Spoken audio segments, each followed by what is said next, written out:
ഈ സർക്കാരിന് ആത്മാർത്ഥത ഉണ്ടായിരുന്നുവെങ്കിൽ എന്തുകൊണ്ട് ഇത് ഒരു 1 ഇയർ മുമ്പേ അല്ലെങ്കിൽ ഒരു 2-3 വർഷത്തിന് മുമ്പേ ഈ ഒരു വികസന കാഴ്ചപ്പാടുമായി മുന്നോട്ട് വരാമായിരുന്നു? അനിൽകുമാർ, ഇതാ ഈ ഒരു പരിപാടി 2 വർഷം മുമ്പ് അല്ലെങ്കിൽ 3 വർഷം മുമ്പ് നടപ്പാക്കേണ്ടിയിരുന്നു.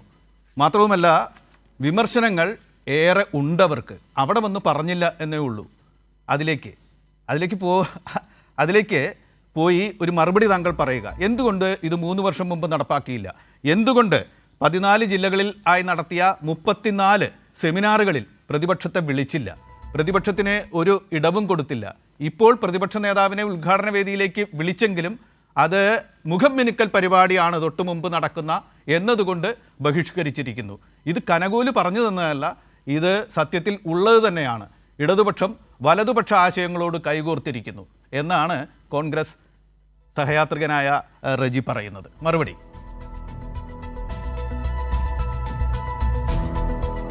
31 സർക്കാർ വകുപ്പുകൾ വിവിധ വിഷയങ്ങളിൽ ചർച്ചകൾ സംഘടിപ്പിച്ചാൽ ആ ചർച്ചയിൽ കേരളത്തിലെ പ്രതിപക്ഷത്തിനെ വിളിക്കാതിരിക്കാൻ പറ്റുമോ? എം പിമാരെ ഒഴിവാക്കി ചടങ്ങ് നടത്താൻ പറ്റുമോ? UDFൻ്റെ MLA മാരെ ഒഴിവാക്കി ചടങ്ങ് നടത്താൻ പറ്റുമോ? എല്ലാ പരിപാടിയിലും UDF നേതാക്കന്മാരെ വിളിച്ചിട്ടുണ്ട്. തദ്ദേശ സ്ഥാപനങ്ങളിലെ അവരുടെ അധ്യക്ഷന്മാരെ വിളിച്ചിട്ടുണ്ട്, ജനപ്രതിനിധികളെ വിളിച്ചിട്ടുണ്ട്. അവർക്ക് വികസനത്തിൽ താല്പര്യമില്ല. എന്താ പ്രശ്നം? നിങ്ങൾ 2018 പ്രളയമുണ്ടായ കേരളമാണെന്ന് ഓർക്കുന്നുണ്ടോ? നാട്ടുകാർ ഓർക്കുന്നുണ്ടോ? എന്താ ഓർക്കാത്തതിന് കാരണം? പ്രളയകാലത്ത് തകർന്നതെന്തോ അത് വീണ്ടെടുക്കുക എന്നുള്ളതല്ല, നഷ്ടപ്പെട്ടതെന്തോ പുനർനിർമ്മിക്കുക എന്നുള്ളതല്ല, പുതിയ കേരളം ഉണ്ടാക്കുക എന്നുള്ളതാണ് മുഖ്യമന്ത്രി അന്ന് പറഞ്ഞത്. റീബിൽഡ് കേരളയുടെ 5800 കോടി രൂപയുടെ പദ്ധതിയായിരുന്നു. അത് പൂർത്തിയായി. ആ പദ്ധതി പൂർത്തിയായി കഴിഞ്ഞാൽ അതില്ല എന്നാണോ പറയുക? അതിൻ്റെ റോഡ് ഇവിടെയുണ്ട്. ഞാനൊരു കണക്ക് പറയാം. ദേശീയപാത എന്ന് പറയുന്നത് ഈ 10 കൊല്ലത്തിനടയ്ക്കാണ് ഉണ്ടായത്, 10 കൊല്ലത്തിന് മുമ്പാണ് ഉണ്ടായത്. വികസനം LDFൻ്റെ കാലത്ത് കിബി പണം കൊടുത്തുണ്ടാക്കിയതാണെന്നുള്ളതിന് തർക്കമുണ്ടോ? അത് കാണുന്ന മനുഷ്യന് പിണറായി സർക്കാരിനെതിരെ വികാരമുണ്ടാകുമോ?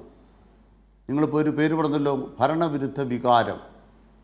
കേരളത്തിൽ ഏറ്റവും കൂടുതൽ ദേശീയപാതയ്ക്ക് നീളമുള്ളത് മലപ്പുറം ജില്ലയിലാണ്. മലപ്പുറത്ത് കേൾക്കാൻ മലപ്പുറത്തെക്കുറിച്ച് മിണ്ടാൻ പാടില്ല എന്നെല്ലാം കുറേ പേര് പറയുന്നുണ്ട്. പക്ഷേ പ്രതിപക്ഷം ഇല്ലാത്തൊരു മലപ്പുറം ഉണ്ടായി. എല്ലാ കാലവും ലീഗാണ് മലപ്പുറത്ത് ജില്ലാ പഞ്ചായത്ത് ഭരിക്കുന്നത്. എന്നാൽ സച്ചിദാനന്ദന് തോന്നണ്ടേ 5 കൊല്ലം കഴിഞ്ഞ് ലീഗ് ഒന്ന് മാറിക്കൊടുക്കുക, ഇനി ഇടതുപക്ഷം മലപ്പുറം ഭരിക്കട്ടെ? അതെന്താ പറയാത്തത്? അപ്പോൾ മലപ്പുറത്തെ തുടർഭരണം അവിടുത്തെ ഏതെങ്കിലും തരത്തിൽ അവരെ ദുഷിപ്പിക്കില്ലേ? കുറേ പേരുടെ പേര് പറഞ്ഞ കൂട്ടത്തിലൊരു പേരാണ് പറഞ്ഞത്. സാറാ ജോസഫ്. ഞാൻ ഇത് പേര് പറയേണ്ട കാര്യമില്ല. അവരൊക്കെ തന്നെ ഏതെല്ലാം നിലപാടുകളാണ് എടുത്തിട്ടുള്ളത് എന്ന് ഞാൻ പ്രത്യേകിച്ച് പറയേണ്ട കാര്യമില്ല. നിങ്ങൾ കുറേ പേരുകൾ പറഞ്ഞു. ആ പേരുകൾ പലതും ഇടതുപക്ഷത്തിൻ്റെ ഉറച്ച മുഖങ്ങളാണ്. സുരേഷ് കുറുപ്പ് അടക്കം. നിങ്ങൾ കുറേ കെട്ടുകഥകളൊന്നും ആരും പറയരുത് കേട്ടോ. ഇതുപോലെ ചർച്ചയിൽ ഇങ്ങനെ ചുമ്മാ ലിസ്റ്റൊക്കെ വായിച്ചാൽ, അതും മറ്റേ BJP പോയ മൂന്നാറിലെ പഴയ MLAയുടെ പേരിൻ്റെ കൂടെയൊക്കെ സുരേഷ് കുറുപ്പിൻ്റെ ഒക്കെ പേര് പറയുന്നത് എന്തൊരു വൃത്തികേടാണ്. ഒരു മാധ്യമ ചർച്ചയിൽ അത് പാടില്ലാത്തതാണ്. വ്യക്തിഹത്യയാണ്. അവരെയൊക്കെ വ്യക്തിഹത്യ ചെയ്യുകയാണ്. സുധാകരനെ വ്യക്തിഹത്യ ചെയ്യുകയാണ്. ചെയ്യാൻ പാടില്ലാത്ത കാര്യമാണ്. ഇനി വിഷയത്തിലേക്ക് വന്നാലോ? ഈ കേരളത്തിനകത്തെ വികസനത്തിന് നിങ്ങൾക്ക് എന്താ തർക്കം?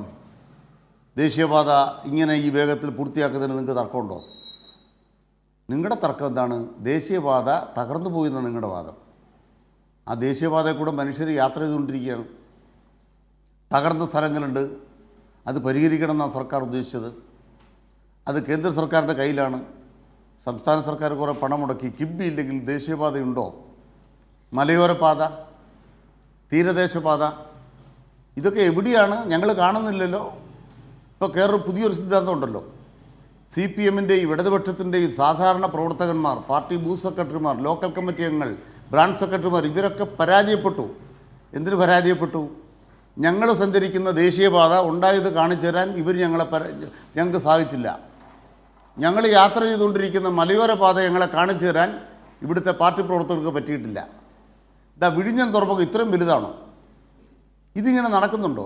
ഇത് ഞങ്ങളോടൊന്നും ഇവരൊന്നും പറയാത്തത് കൊണ്ടല്ലേ വോട്ട് കിട്ടാത്തത്. ഇടതുപക്ഷം പരാജയപ്പെട്ടതിൻ്റെ സിദ്ധാന്തങ്ങളാണ്.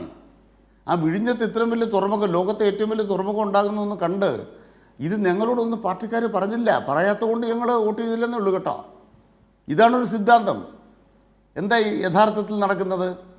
ഇടതുപക്ഷ പ്രവർത്തകർ കാലത്തൊലിയില്ലാതെ ഈ നാട്ടിൽ സഹന പരിപാടികൾ നടത്തിയതിൻ്റെ ഭാഗമായിട്ടാണ് കോവിഡ് വന്നപ്പോൾ മനുഷ്യന്മാർ മനസ്സിലാക്കിയത്. വെള്ളപ്പൊക്കം വന്നപ്പോൾ ഇടതുപക്ഷത്തെ കണ്ടില്ലേ? പൊതിച്ചോറുമായിട്ട് ഇടതുപക്ഷത്തെ കാണുന്നില്ലേ? വയനാട് ദുരന്തം വന്നപ്പോൾ ഇടതുപക്ഷത്തെ കണ്ടില്ലേ? BJPക്കാർ വയനാട് ദുരന്തത്തിൽ പൈസ തന്നോ? KPCC പൈസ കൊടുത്തോ? കൊടുക്കണമെന്നാണോ കൊടുക്കേണ്ടെന്നാണോ കെ സുധാകരൻ പറഞ്ഞത്? പ്രതിപക്ഷ നേതാവ് പറയുകയാണ് 1500 കോടി രൂപ പിണറായിയുടെ കയ്യിൽ ഇരിക്കുന്നു, ചെലവ് ചെയ്യുന്നില്ല. പിണറായിയുടെ 1500 കോടി രൂപ സതീശനെ ഏൽപ്പിച്ചിട്ടുണ്ടോ? സതീശൻ്റെ വാദം എന്താണ്? നരേന്ദ്രമോദിയെപ്പോലെ ഉദാരമായ ഒരാൾ 750 കോടി രൂപ പിണറായിയുടെ കയ്യിൽ ഏൽപ്പിച്ചിട്ട് പോയിട്ടുണ്ട് കേട്ടോ. എന്നിട്ട് അദ്ദേഹം ചെലവ് ചെയ്യുന്നില്ല. നിങ്ങൾ വികസനം കാണുന്നില്ലെങ്കിൽ കാണാത്തതിന് കാരണം നിങ്ങൾ തകരും. അത് കണ്ടാൽ ദേശീയപാത ഉണ്ടെന്ന് കോൺഗ്രസ് സമ്മതിച്ചാൽ നിങ്ങൾ തകരും. ഞങ്ങൾ പറയുന്നത് 10 കൊല്ലത്തിൽ 9 കൊല്ലം ഇവിടെ പ്രോഗ്രസ് കാർഡുണ്ട്. ഒരു പ്രോഗ്രസ് കാർഡിനെതിരെ നിയമസഭയിൽ അവകാശ ലംഘന പ്രമേയം വന്നോ? എൻ്റെ ചോദ്യമാണ്. ഈ തെരഞ്ഞെടുപ്പിലെ ഞങ്ങളുടെ ചോദ്യമാണ്. 10ാമത്തെ കാർഡുമായിട്ട് മുഖ്യമന്ത്രി പിണറായി വരുന്നു. ഒരവകാശ ലംഘന പ്രമേയം കേരള മുഖ്യമന്ത്രി നിയമസഭയിൽ അവതരിപ്പിച്ച പ്രോഗ്രസ് കാർഡിനെ കുറിച്ച് എന്തുകൊണ്ടൊരു അവകാശ ലംഘന പ്രമേയം സത്യമല്ലെങ്കിൽ വന്നില്ല? ഞാൻ ബാക്കി പുറത്തു പറഞ്ഞാൽ അവിടെ കിടക്കട്ടെ. സർക്കാർ അച്ചടിച്ച രേഖയെക്കുറിച്ച് അവിടെ കിടക്കട്ടെ. നിയമസഭയിൽ വന്നില്ല.